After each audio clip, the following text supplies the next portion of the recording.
Hello. 1, 2, 3, 4, 5, 6, 7, 8, 9, 10. Welcome to the sound check here on This Week. And in fact, welcome back, my friends, to the show that never ends. This is a quick flying visit to me into my own studios. I'm a stranger. I walked in here today and the staff said, hello, Jim, what the hello? Yes, I've been away. I've been everywhere, boy, as they say. And the boat is back in the water. Those of you who have been following me on Ustream and little bits on YouTube will know that Princess Mitchie from today ceased to be Princess Mitchie because the ex-wife, the boat was named after the ex-wife. Ex-wife is no longer, well, she is ex-wife now. And so the idea is that when that goes, you have to change the name of the boat. So this morning I had to do the purging exercise. I'll tell you all about it on Ustream. I'm too embarrassed to mention it on here now. I hope you all took up the advantage of looking at Ustream, ustreme.com, and have a look at our address here in Fareham and send in an A3 stamped addressed envelope and we will send you a free car sticker. You've got to get it on there. We've got to get this channel up where we belong. I always thought that would make a great Tampax advert, didn't you? Up where we belong. Yeah. Do you hear about the man that pulled up outside a pub? He said, I've got a lorry load of Tampax outside, yours for 25 quid, no strings attached. Right, let's move on and talk about things that are stupid. Do you want something stupid to talk about? Here, me off to King's Lynn tonight, finishing this and then whizzing up the A, whatever it is, A10, I think. Is it King's Lynn? It's quite a long way. It's 5 hours from Southampton, I think, at normal speed. I reckon I can do it in 1:20. And I'm at the Corn Exchange tonight. It's a fantastic venue. And then John Cannell and the boys coming up and great yarn. We're going to do a boat collection for all the things, the lifeboat and getting all that there. Great to look after them. On Saturday, I'm going to a slightly eccentric venue, I was told by the promoter, but it's run by a mate of his. So it's the Octagon in Stafford. I don't know where it is, but I'm there on Saturday night. And then on Sunday, I'm at a little place in Evesham. You'll have to look it up because I don't know the name of the gig. Probably Harley will put it on here now. But I'm doing 2 shows, one at 5 o'clock and one at 8 o'clock. And because I can't do 4 hours back to back, you know, because you do the second show and you think, have I told the first joke? What the fuck? You know what I mean? I'll be repeating myself. I'll be, you know, worse than, I won't name him. Oh, hello. And so Miles Crawford is coming with me.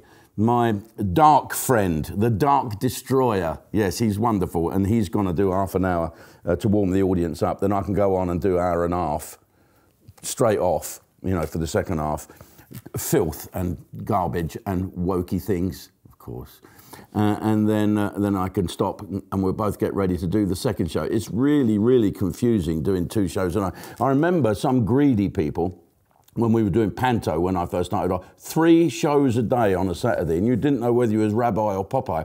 You'd go on, you think, have I said this? Have I done this? Talk about deja vu. So when I bought my own pantomime company, no 3 shows a day. The theatre said, you've got to. No, we haven't. If you want that, go and get someone else, because you ain't having me.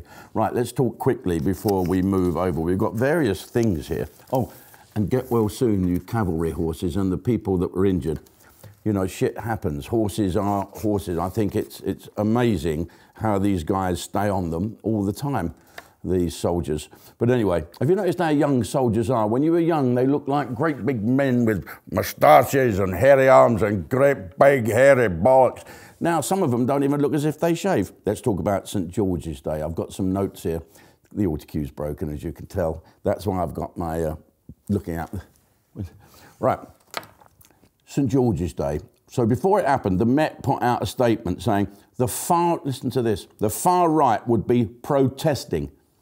What were they protesting about? St. George? Now, as you know, St. George never stepped foot in England. Well, they didn't have dinghies in them days. He was born in Turkey, became a Roman soldier, and then the emperor who said, hang on, I'm going to kill all the Christians, and they captured him, and they really gave him the good news, old St. George. And he wouldn't say he wasn't a Christian. Me, I would straight away. I'd get the fucking Quran out or whatever it was. I believe he was a pagan, the Roman Empire. I don't know what they do. I've never been to Prague. But anyway, he said, I'm not going to give up being a Christian. So they chopped his head off. And even when his head was in the basket, he said, you can all fuck off. It's just a scratch. Didn't hurt. There you go. A lot of that going on for religion's sake. But walking down your own country with your own flag is not protesting, is it? All right? Let's have a look what happened. What if it was in Scotland? I was in Scotland last week, and there was a load of people walking around with St Andrew's flag and the rampant line. It looked great. They looked proud of their country. It didn't make them right-wing, far-right bigots. If you're a white or a black Englishman with St George's flag, did you see the Sikh? Let's see if we can find this picture. If it's not on here, it means Harley's given up.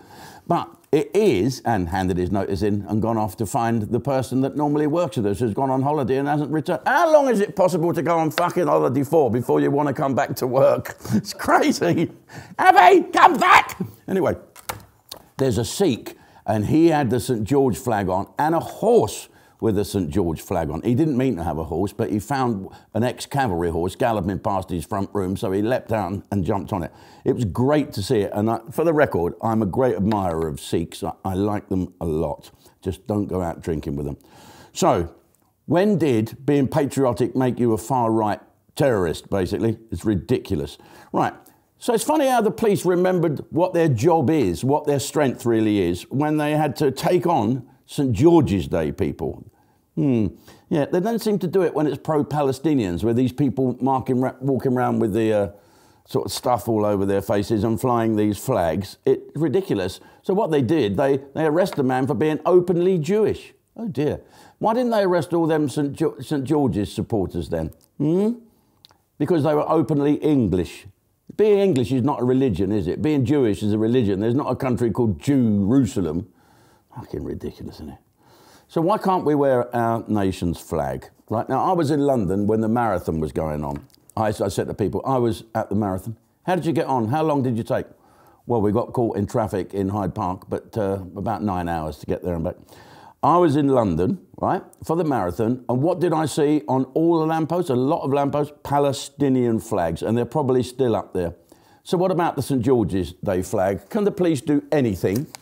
Can they do anything apart from piss us off? This stupid, woke... But now, Baroness Lawrence is now having to be apologised to, and Sir Mark Rowley, I mean, he must have knees like a fucking camel for taking the knee to everybody. Stephen Lawrence was murdered in a place where I grew up, and it was absolutely shocking and disgusting. So, but I want to know, why is she in the House of Lords, God bless her, a grieving mother? I'm going to go over to Ustream now, after I take this call. Hello everybody, Davidson here, and I'm here to tell you of an exciting, wonderful thing. You can have a 7-day free trial to get all of the Ustream package, if you pardon the expression. Yes, you can grab my package for 7 days for no money, and then $3.99 plus VAT per month thereon afterwards. So go to ustream.com. Sign up and get your free 7-day trial. You will love it. Your knickers will dry out later.